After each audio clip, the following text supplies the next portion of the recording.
Al llit, petit monstre. Pesca d'empaito. Calma, petit monstre.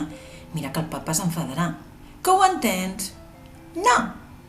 A coll, no. Ja et baixo. Fes un petó a la mama i després ves cap a dalt. Entesos? Petó, mama, no. Ai, molt bé, doncs. Així serà la mama la que et farà un petó molt gran. Bona nit, fill.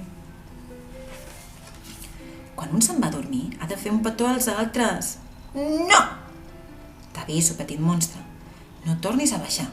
Vinga, al llit. A coll! Oh no, quin fàstic! T'he dit 1000 vegades que això és un raspall de dents i no un raspall d'aixetes. Què? Ve o no ve aquesta cacona? Si t'hi entretens gaire, no tindré temps de llegir-te un llibre. Has acabat? Oh, ja era hora. Au, a l'habitació, petit monstre. Vigila que cauràs. Una altra vegada aquest. Sempre agafes el mateix. Avui el papa triarà el llibre, d'acord? No! Molt bé, doncs. Vine al costat meu i calma't. Després de fer nones.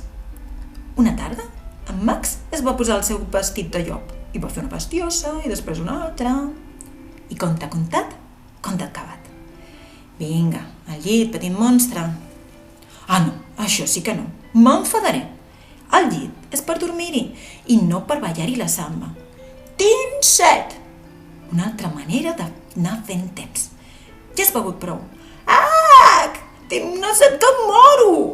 Molt bé, vaig a buscar-te un got d'aigua. Ara no t'estiguis una hora bevent, que és tard. M'agradaria que aquesta nit dormissis una mica. Petó, mama! Això ja passa de mida, de cap manera. Saps molt bé què li havies d'haver fet quan encara eres a baix. Realment ets un petit monstre. Ara tanca aquests ullets i dorm com un reietó. Bona nit, fill. Bona nit, papa monstre.